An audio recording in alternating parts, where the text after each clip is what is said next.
Hi, everyone. I'm here today with Elin McCoy. She is the global wine critic at Bloomberg, and we're here today with Telling Stories to learn all about Elin, her work, how she thinks about storytelling. So I'm really excited to have you on.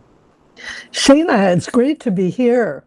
And I saw you not so long ago in person, and Yes, it's very nice to see you again virtually. yes, agreed. I know we've had a couple trips together these past six-ish months or so, which is kind of nice. I felt like for so long we were just sort of always crossing paths, or like maybe I'd see you at a tasting, but for the most part, I think we just didn't really connect too much, at other events. So it's been really nice. Yeah, great. So great to see you today. Yes. So, the point of telling stories, I like to speak with people who are in our industry, but they're thinking about storytelling and writing in ways that I think is different than what I do, because I'm always eager to learn how people are working. And so I think that you've been with Bloomberg since 2001, which is an incredible amount of time to be doing wine writing, especially for a single publication. So I definitely want to get into that with you. But I think for everyone who's watching, they're probably curious the same thing that I was when I first met you is how did you get your start in wine writing? Well, it was a start that I think probably would not be able to be done today. Okay.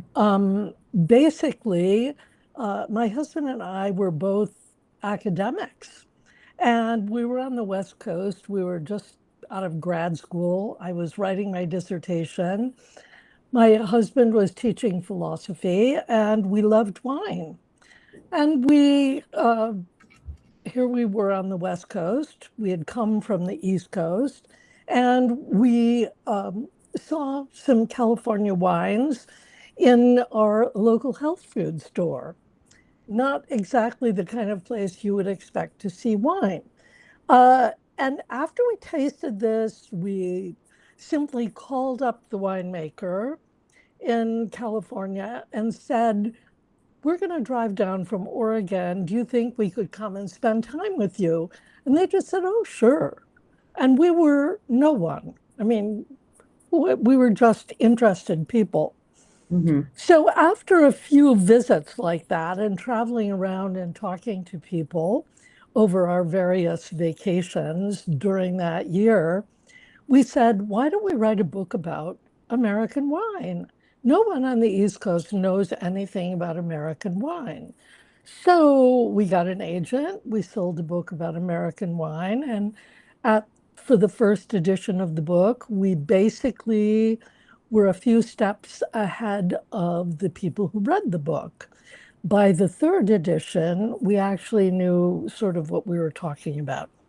And from that, we were someone who read the book became the editor in chief of Food and Wine magazine and hired us to be the wine writers for Food and Wine. Okay. Give me a time frame on this because I want to understand where American wine was at this point when you were starting to write these books.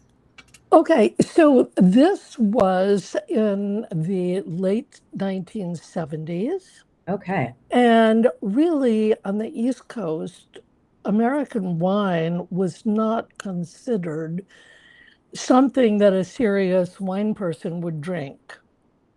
Hmm. On the West Coast, of course, in San Francisco, people were doing that. But on the East Coast, not at all. There were only a few people, I would say, Acker Wines in New York City was one of the first retailers to actually feature American wines. Hmm. Okay. So it was a very different world. When I first went to the Napa Valley, first of all, there were no Ferraris at all. There were no fancy grocery stores. People who were your servers in a restaurant were wearing string ties. So it was a different, totally different era. Sounds like it. And so you started to say that you then started working with food and wine. Now, this whole time you've been writing with your husband. What is that experience like to be working with your spouse? Well, I haven't worked with him for a long time. Right. I still live with him, however. And I think the key is don't write with, with your husband if you want to stay together. Um, it was great actually at the beginning because we had no kids and we traveled everywhere together. We wrote about stuff together, and but it became more and more problematic, I would say. What we would usually do for those who are contemplating doing it with another person is that one of us would draft whatever it was we were writing. The Okay. other person would then edit that or ask questions or put in their own idea or rewrite your favorite sentence. Okay. And I think that is the part that was difficult, Okay. which is saying to someone, no, no, you can't change that sentence. I like that sentence. So there are people who are very successful at doing it together, Hmm. not necessarily, I mean, I think they don't have to even be married to one another, but certainly Dorothy Gator and John have done it successfully for many years. And I would say that Mike and Jeff at the Robb Report Hmm. also have been writing together for a long time. And I think usually, though, for most people, one person drafts it. Okay. You may talk about it, but one person has to get all the words and sentences down. Hmm. Yeah, I can see how that makes sense. And so for you guys, after a while, it started to feel like maybe not. Is that kind of kind of what I'm getting? Well, yeah, I think one part of it was that my husband grew much less interested Okay. in writing about wine. I mean, he had a lot of other projects that he was working on, and he sort of didn't really want to keep doing this. Okay. And at the same time, I, who had always been the sort of the writer in the family, had gotten more and more annoyed about trying to write with another person. I felt like I wanted a voice that was my voice, Hmm. not a sort of amalgamated voice. So it actually worked out very well. There wasn't a big blow up. Hmm. There wasn't some huge, argument over this. It just sort of happened. And I think it also changed dramatically when I decided to go to Bloomberg, Okay. and I was doing that all on my own. Okay. I think that this is a really interesting thing that you're bringing up right now because as writers, as a freelancer, especially, we often need to write towards the voice of the publication. But you're saying that you're finding more freedom in finding your voice by being able to write as a solo person. And I think that that's a really interesting thing because you've been writing for Bloomberg now, like we said, since 2001. So what is that voice like? I mean, do you feel like you are developing your voice? Do you feel like you are working more towards a Bloomberg voice? I'd like to understand that more. Well, it's very difficult to answer that question because, for one thing, no matter who you are, no matter what your voice is, excuse me, you have to work with the people who are reading your work. Hmm. And different publications have different audiences. Bloomberg's audience is not a wine audience. It's not like a wine publication or like Food and Wine Magazine, for example. It's a very different kind of publication. So um, you have to, even if you have an individual voice, you have to respect who the people are that are going to be reading what you write. So I think that's one influence. Another influence to me is length. Okay. Um, and so I sort of became a writer in an era where you could write a lot of words. Mm. So even early along at Bloomberg, uh, I wrote not just for online, but at the beginning at Bloomberg for a couple of years, I wrote uh, for their magazine called Bloomberg Markets, which is now very different than what it was then. Um, and there wasn't any wine on Bloomberg.com. Okay. So in the magazine, it was not unusual for me to have the space to have 3 2-page spreads of Mm. text and photos, or even 4. That does not happen anymore. No. But the length of what you're, if you write something that's very long, you'll find that your voice is different than if you have to write something that's in 800 words.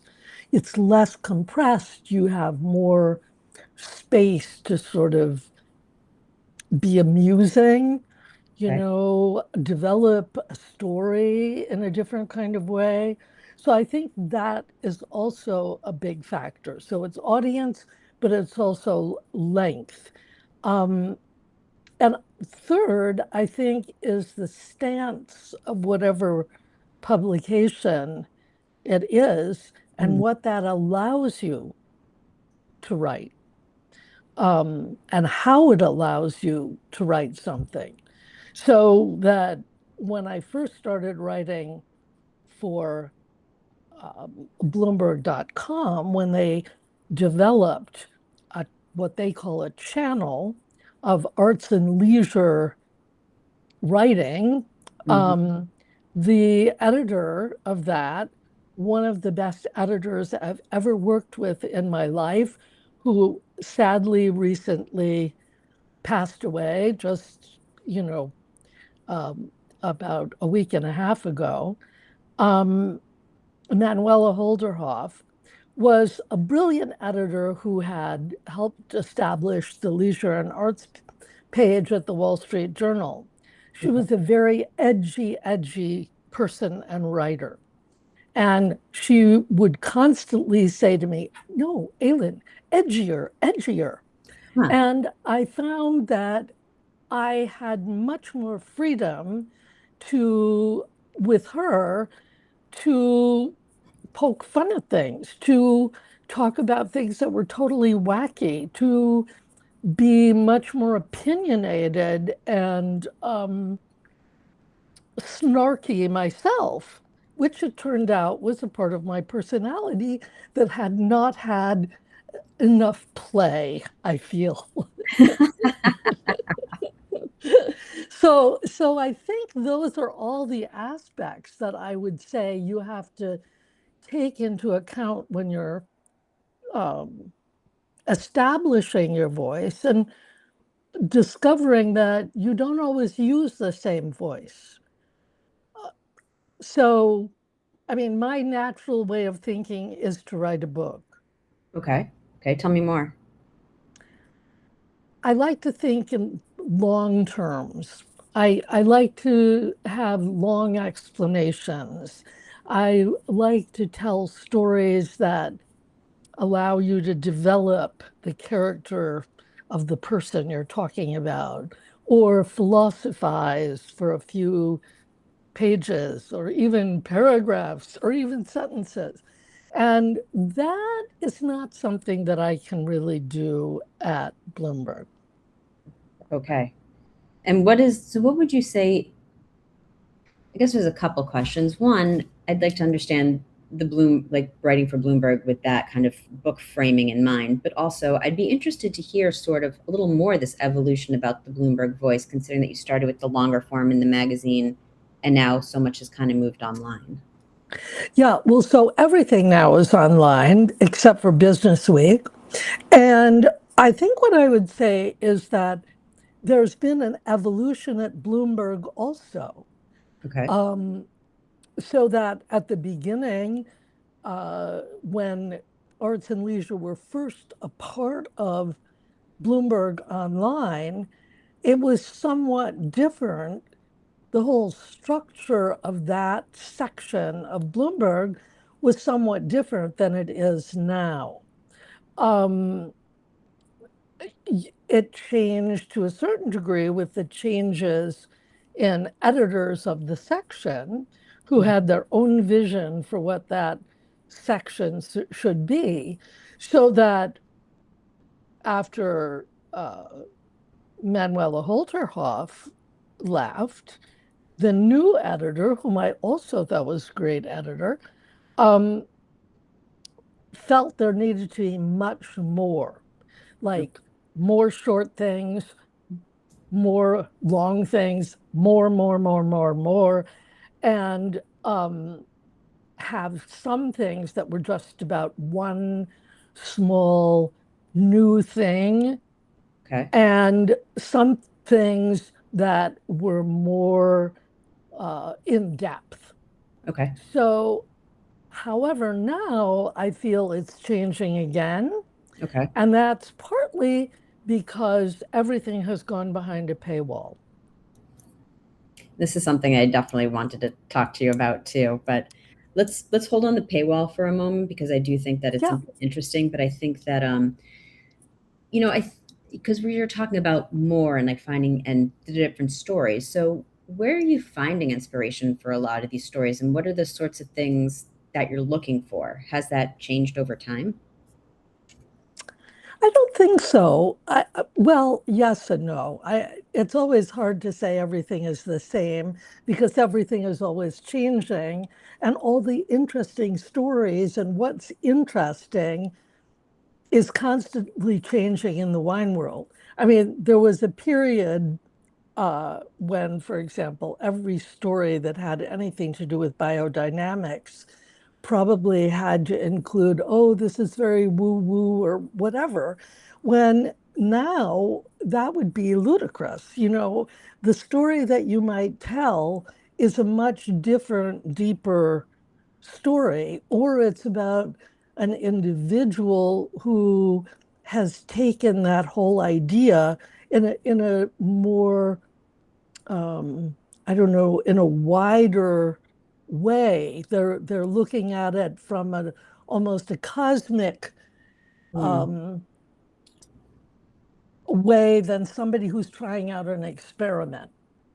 So I think so. Looking for stories, and how do I recognize when there is a story? Okay, let me give you just an example of okay. that people might find interesting. Um, naturally, like everybody who writes about wine, I get tons of pitches from PR people. Hmm. Don't you want to write about the new sales manager? Not really. This is not something I want to write about. But if I worked for a trade magazine, maybe I would. Hmm. Um, I write for consumers who are not necessarily interested in wine in the way I am. Okay, so I received a pitch about somebody who was doing all sorts of things in California. And I thought, what is going on here? This is not very interesting to me. And I just said, you know, this doesn't seem that interesting to me, this guy and what he's doing. And so later, I was at an event a couple of months later, and this particular PR person was there and went on to me about, I don't know why you don't want to write about this. This guy has got these, you know, Olympic-sized swimming pools with worms in them that are filtering all the water that they're using in the winery. And I went, wait, worms? What are you talking about? Worms? How do they affect the wine? Hmm. So what I ended up writing something about that. The reason why, because think of the headline. Think about worms in a headline. Hmm. And the story about worms is not something that people who it would be a surprising thing. So, one thing I always look for is what is a surprise to people? What would they not expect? expect to be hearing about when it comes to wine. Mm-hmm. Because, people like to be surprised. They like to look at a headline and start reading something and say, well, I didn't know that. Mm-hmm. And I think this is something that the Napa Valley is absolutely struggling with because so many people are doing the same thing. They're all saying, we're sustainable. We make this fabulous wine. It's made in the vineyard, et cetera, et cetera, et cetera.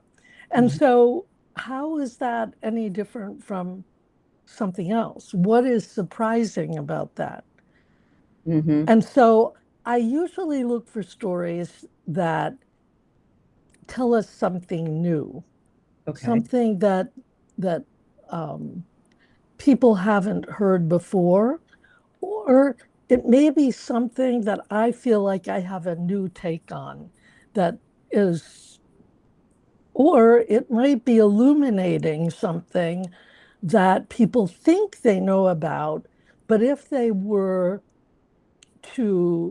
I can go behind the scenes and tell them the kinds of things that they don't normally hear about a particular event, well, take the Bordeaux en Primeur. Mm-hmm. you know, um, I got a lot of emails from readers when I wrote a whole behind the scenes thing and told them all about the cool cars that you see during En Primeur. Okay. Um, a black Ferrari, you know, a bunch of Derchevaux cars in different colors that were pulled up, a collectors club at Patras, so things like that. Um, and then you also want to stay au courant. Like, what are the hot issues that Mhm. people need to know about, the hot people that people should know about? It sounds like you write, and I think we kind of are similar in this way, where we write quite a bit about the culture that sort of surrounds wine, because you're not critiquing bottles individually, right? Like, tell me a little bit, because this sounds like very not, I don't want to say wine adjacent because it's obviously through wine, but but it doesn't sound like you're talking so much specifically about bottles all the time. What seems to be capturing attention is really sort of the world that kind of goes with wine. Is that an accurate thing to say? I think it's accurate, except that, of course, I do write about individual wines Right. and I do recommend wines. And one of my most popular um, columns, which is an annual column, is my 50 under 50, which Okay. is 50 wines that cost less than $50, and which I spend the year culling from various tastings. So it's not that I don't recommend wines, I do, but it also has to come with something.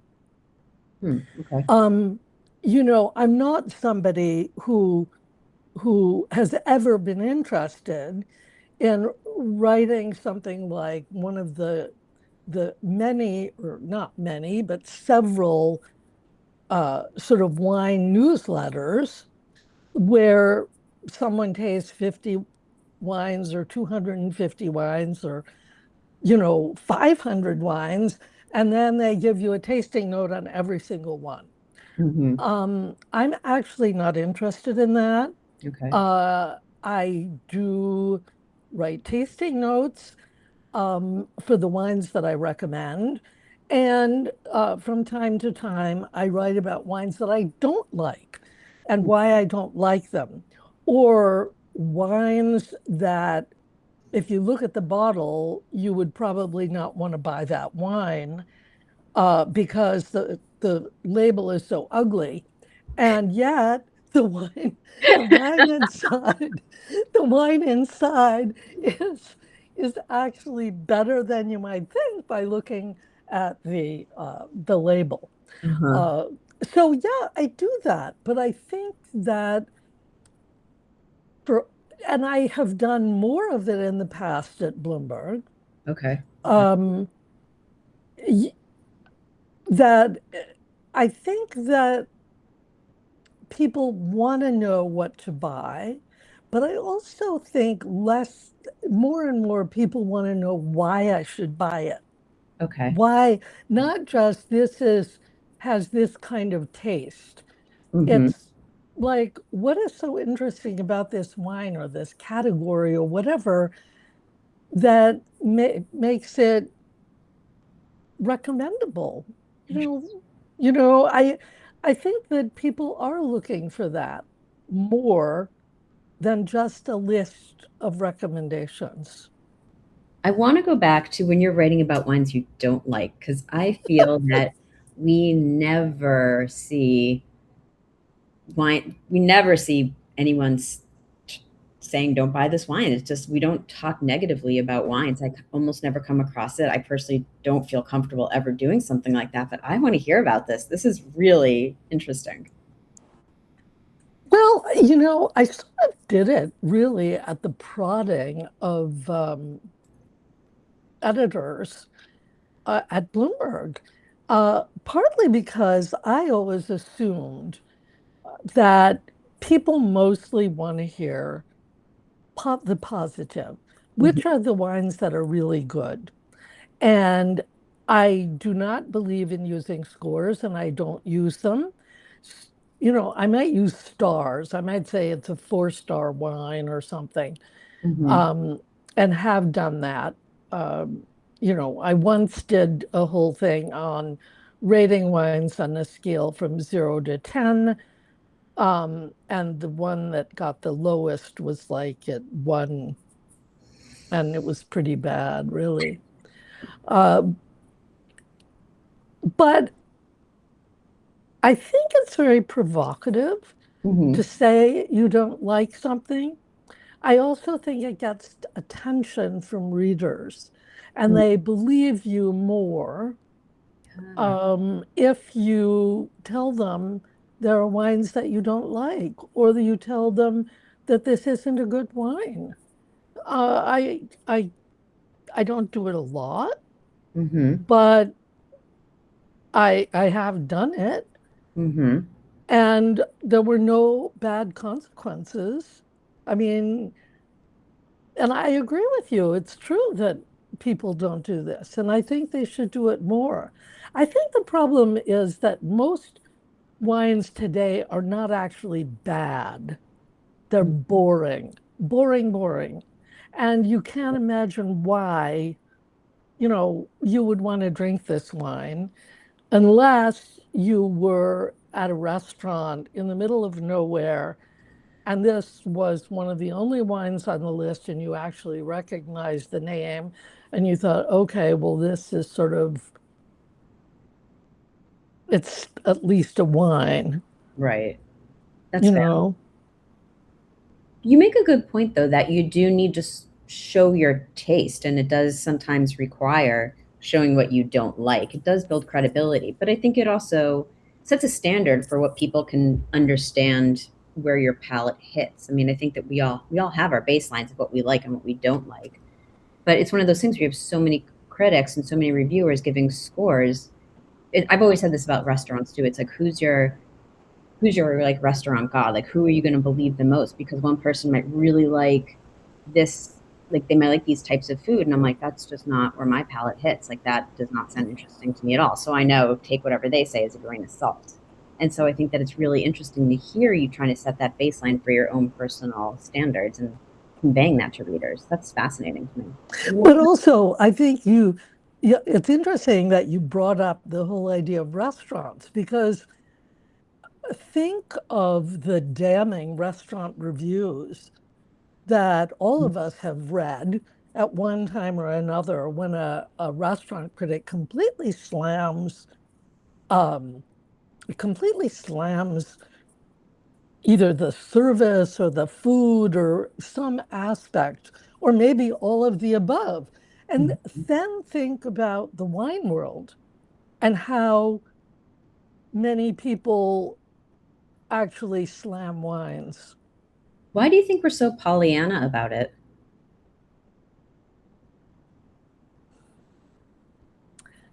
I It's such a good question. I think part of it is because people assume, I think a lot of writers assume that what people want to hear is really what they should buy or what tastes good, Mm. and that people are not looking to um, hear about what they maybe shouldn't buy or this particular critic thinks are not worth the price.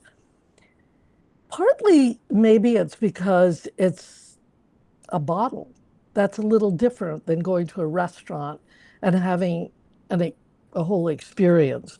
I think if people have written things about a wine not being worth it, they don't necessarily say the wine is bad. What they say is, someone is selling this wine for $30,000. Does it really measure up?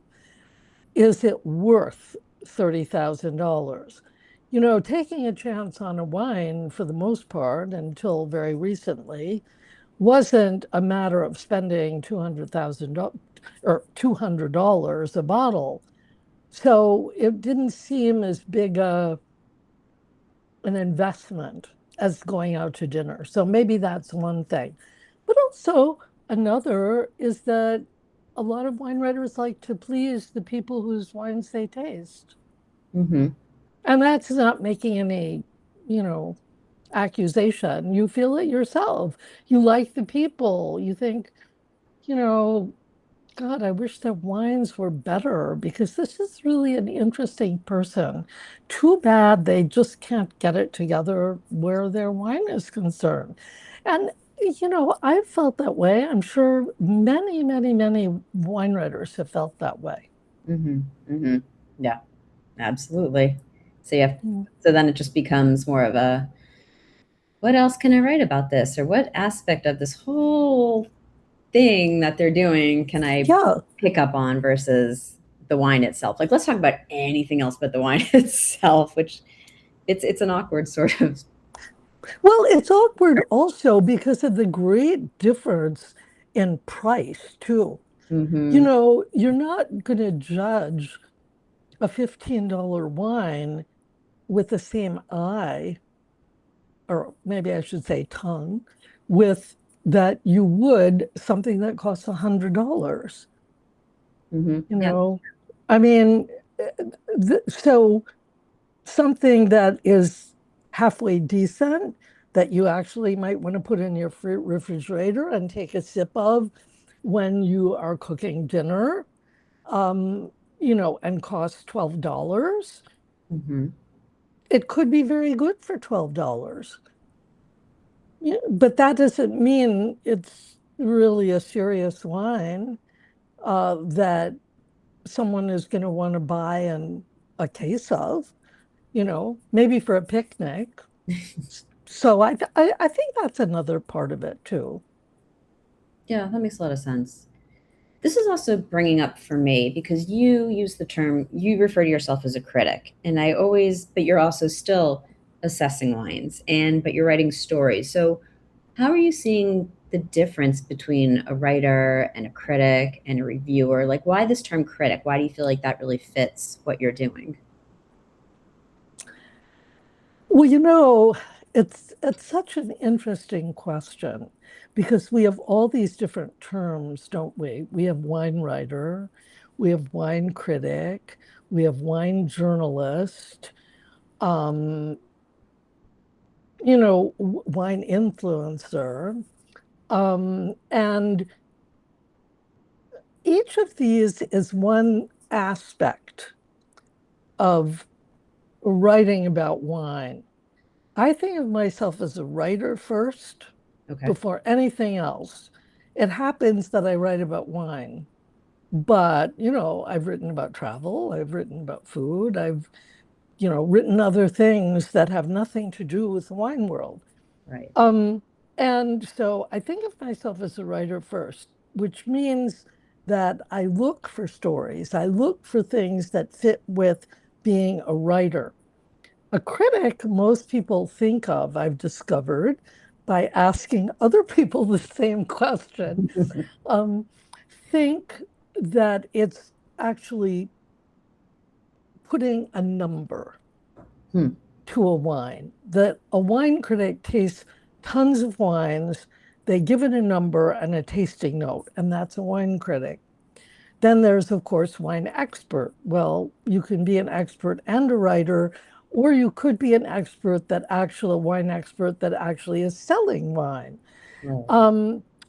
And so a wine journalist to me has a different kind of slant, which is looking for a news angle and looking for something that is more grounded in news, business, um, an approach to writing Hmm. which requires you to do a lot of fact checking and not assume, not take assumptions on the, uh, not take the surface view, but burrow into what the real story is underneath. Now, all of those things could be subsumed under wine writer. Mm-hmm. Yeah. Um, and I think most people who write about wine have maybe one area that Uh-huh. they sort of feel their talents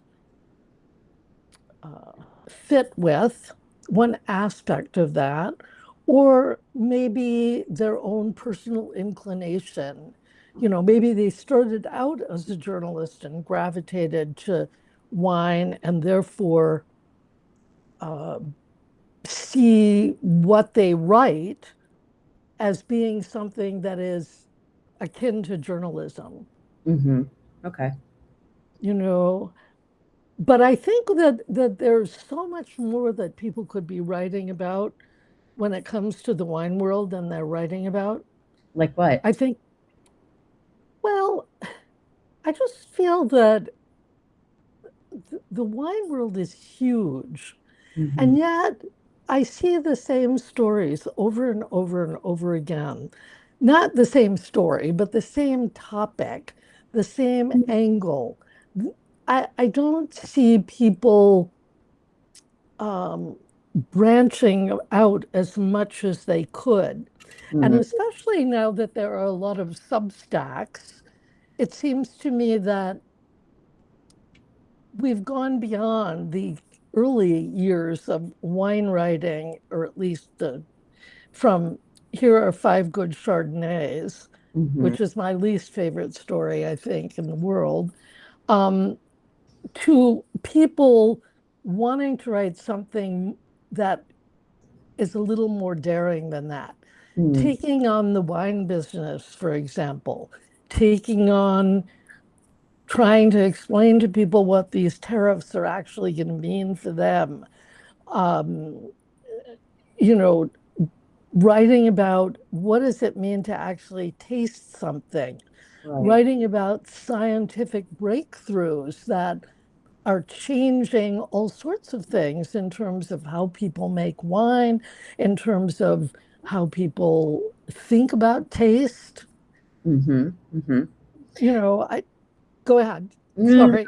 I think it's two things are coming up for me in what you're saying is one, I think we do see a lot of the same stories, and I think that's kind of a product of the PR writer relationship machine that I think we all kind of work in and rely on because a lot of the times it's what gets put in front of us that kind of makes a wave. I think it can be hard to know how to go off on your own and dig for a story. I don't think a lot of people have the resources. I think can be really challenging for people.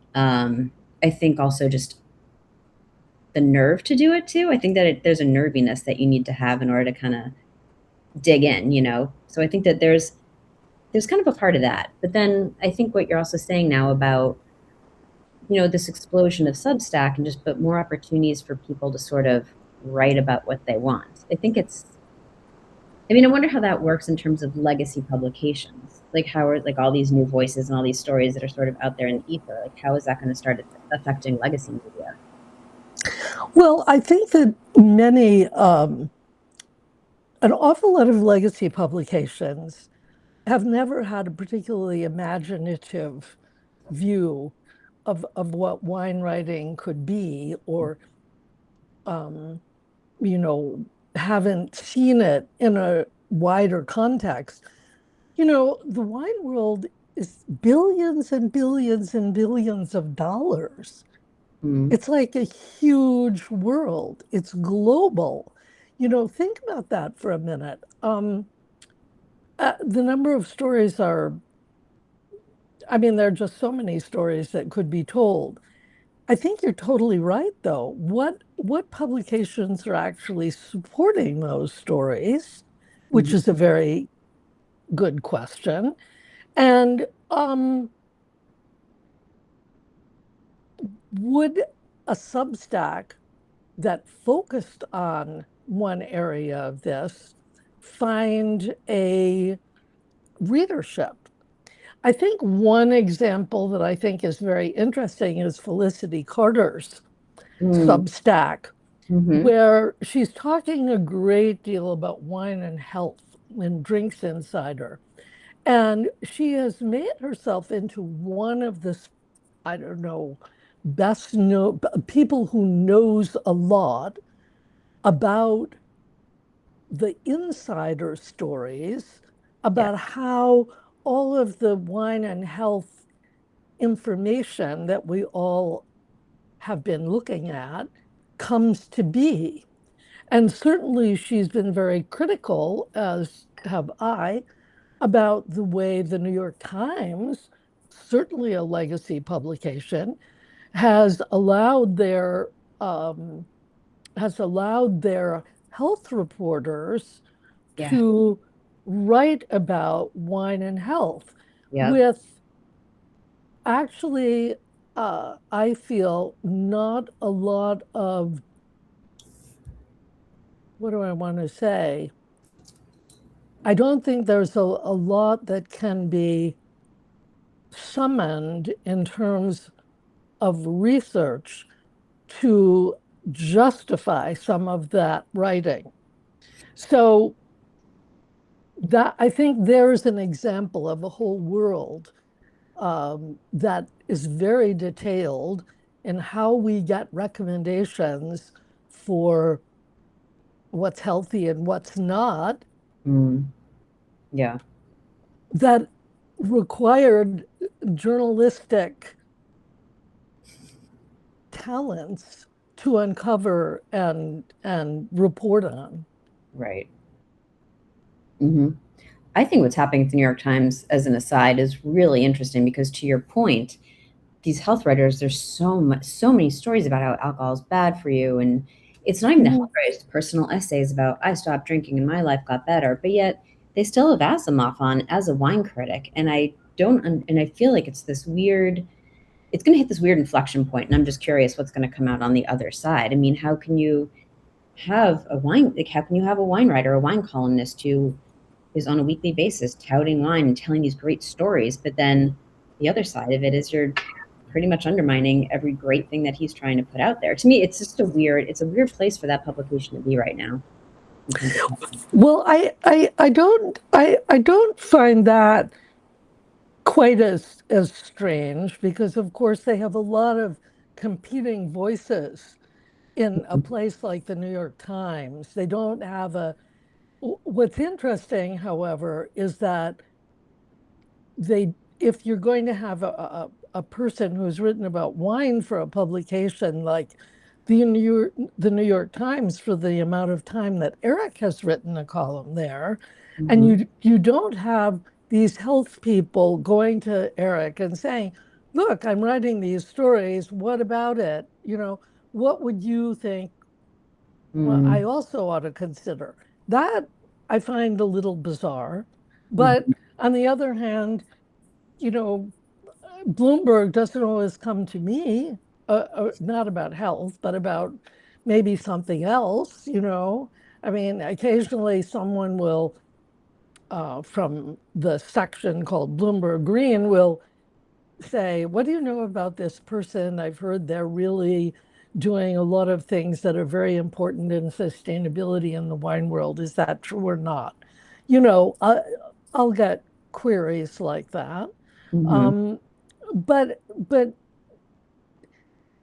I think it's more to me about the New York Times that there's a kind of feel of relentlessness that I think you're tapping into, about a relentless sort of focus on the negative and the health hazards.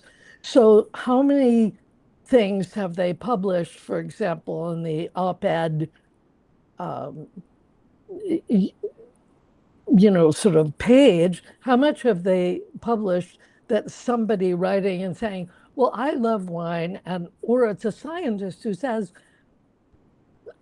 the the kind of research that you have been talking about does not really hold up.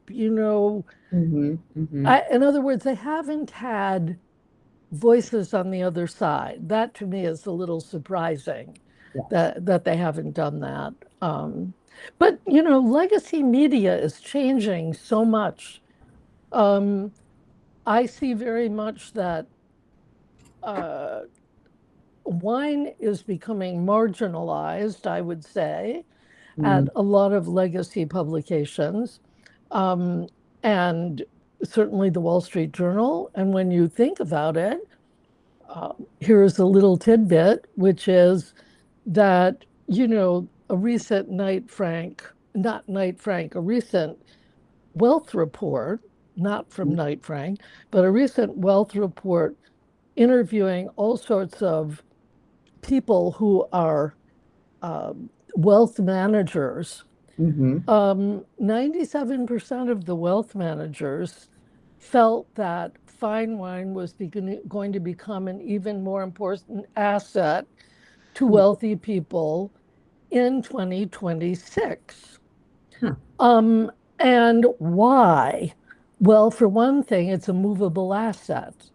If you buy a house, it's not possible, and you decide you're living in a country that is not really where you're worried about the political situation, you can't move your house. However, if you have artwork or you have wine cellar, you can move those things. So they become these movable assets that you can take to a new location.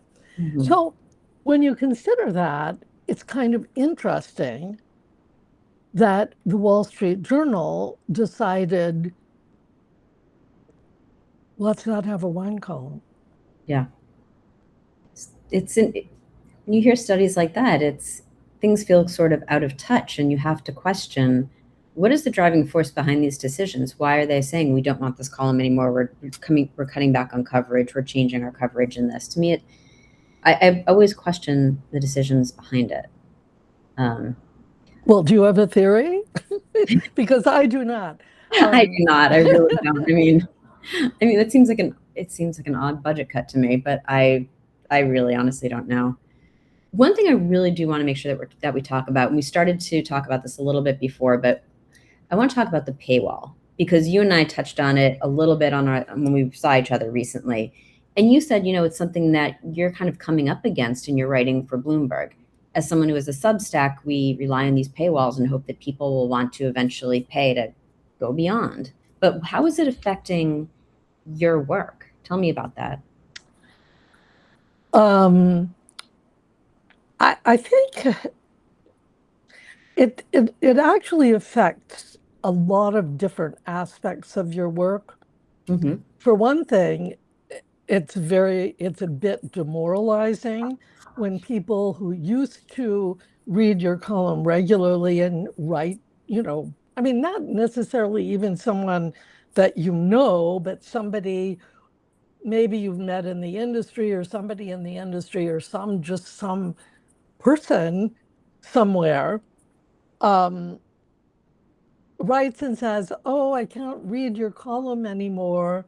And you say, well, why not? And you realize they're not going to pay for that paywall because the Bloomberg paywall is expensive.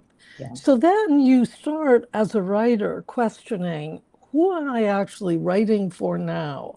And Mm, that, for me, was always kind of a question at Bloomberg, even when there was not a paywall, because partly the key readers are the people who lease the terminals, the Bloomberg terminals, so that they can get the financial information that Bloomberg mm, um, okay.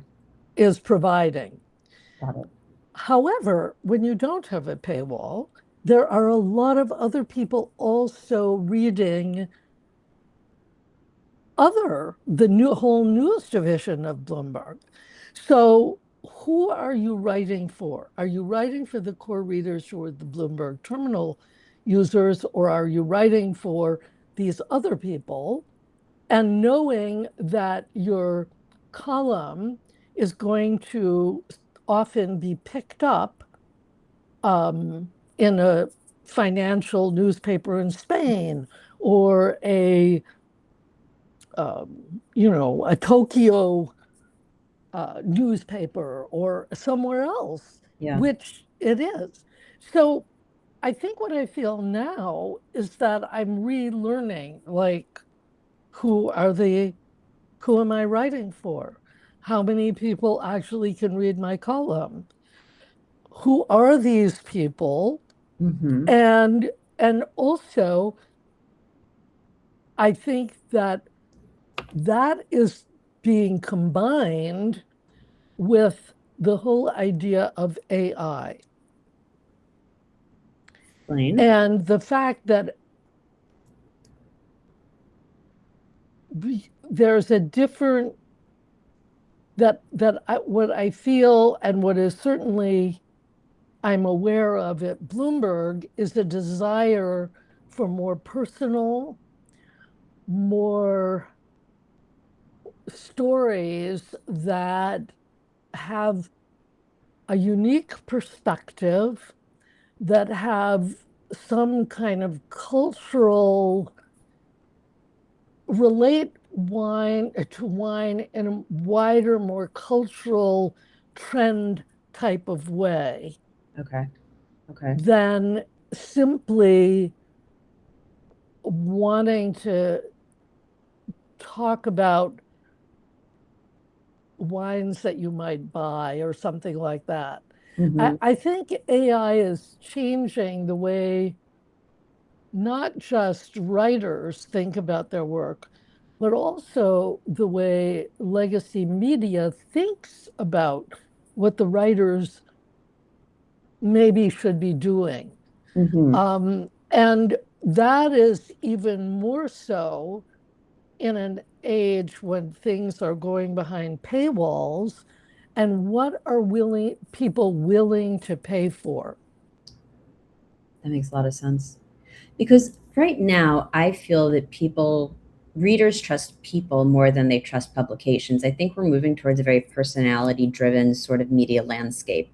You want to get your news, you want to get your opinions from somebody that you like, somebody that you trust. And I think this is also tying even further back to our conversation about recommending wines or not recommending wines. But one, it shows that there is a person who's actually writing this, but I think that you don't know where to trust news anymore. And so you'd rather hear it from a person versus the publication title.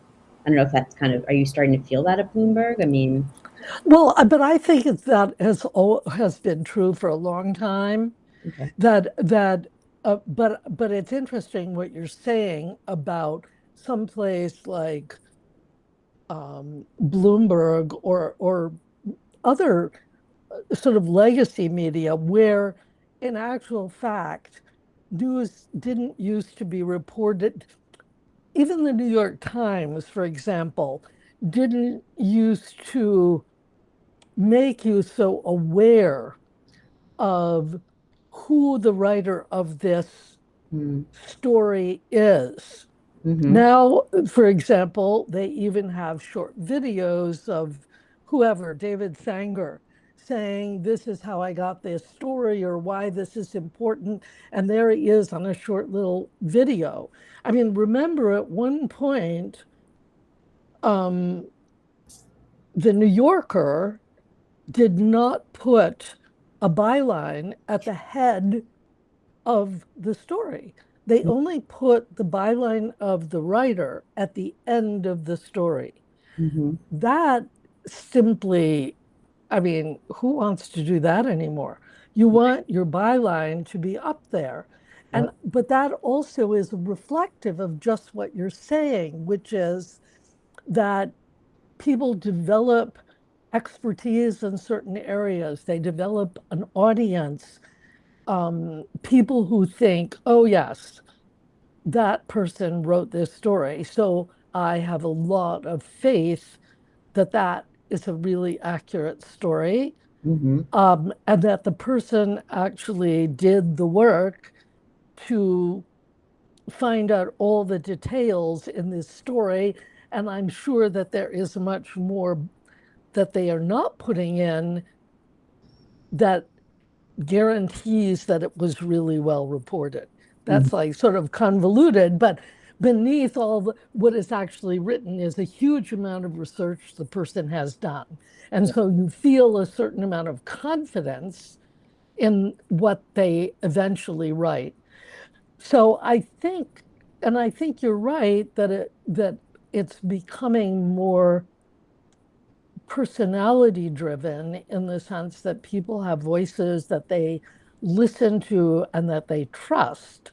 And you all you have to do is look at the sort of responses from readers. I always find this totally interesting. As soon as I read a column or I read something in the New York Times, I very often go immediately and just read what all the reader responses are, Huh. Okay. because I- I'm fascinated by what readers say about what they have just read and what they feel was left out and what their own idea is about what kind of response they have to the idea to begin with. I think that Um, that's a great trick for writers to learn is to, I think what you're suggesting is fantastic. I've never thought about that before. I think that's a great way to improve your writing. I think it's a good way in the sense that number one, you realize how many people who are writing responses actually haven't really read the article. Uh, you know, they they they read the headline and they're sort of reacting to the headline. Um, and I mean, this is not to diss on readers. Believe me, the more readers everybody has, the better. Read, Yeah. read, read. Um, but but I find it very illuminating, especially I used to love when Eric Asimov did his wine school, Yeah. which I personally think nobody is interested in wine school anymore, in my view. I mean, as soon as you say that, that's to me is an idea from a different era. Mm. Um, but I used to love reading all those comments and whether people liked things or didn't like them and why. And so I pass that on as something that I probably should not be doing because it takes up time. Reading these, it's probably an excuse reading these responses when I should be sitting and writing. And We're getting to the top of the hour, but I do want to know, do you read the comments to your work? Do you look at what readers are responding to in terms of what you're writing, what you're not? Or I'm a very like, no comments, don't want to see, don't tell me. But are you looking? Are you gaining information from it, insights? well, I actually do get information from writers or from readers who write in and ask a question. And I think, whoa, that's interesting. Maybe I should write about that. Oh, okay.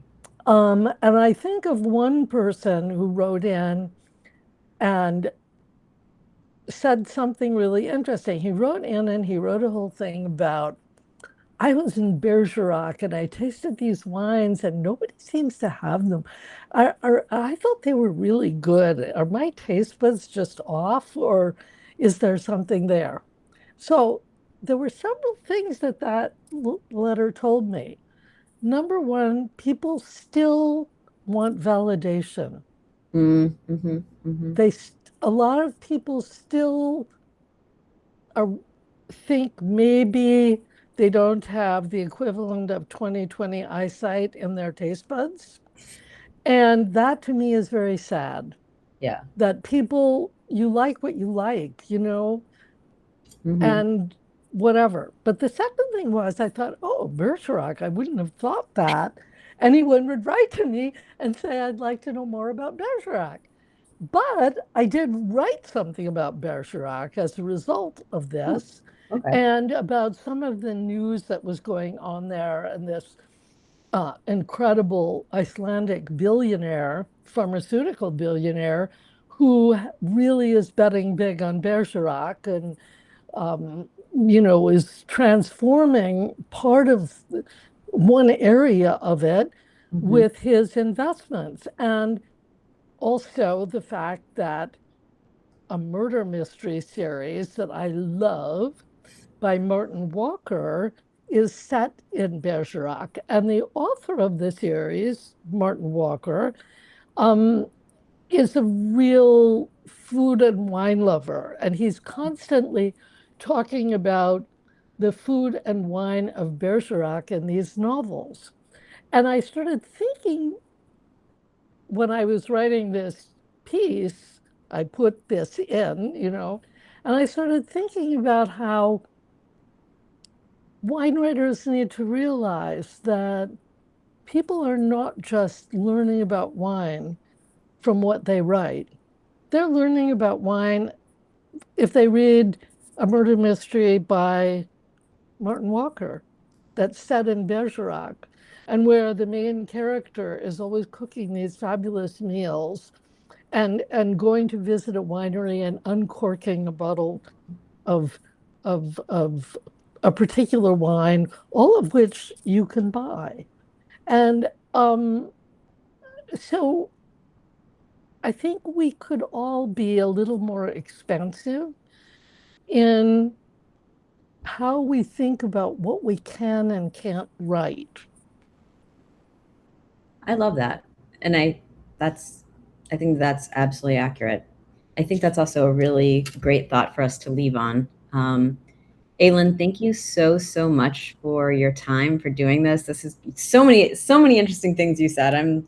This was such a great conversation. I really appreciate it. Well, Shana, it's been so much fun for me, and I look forward to continuing this conversation, preferably over a glass of champagne. I think we need to do that. Let's make that happen. Okay. Thank you again. Okay. Talk to you soon. Okay, Bye. thanks.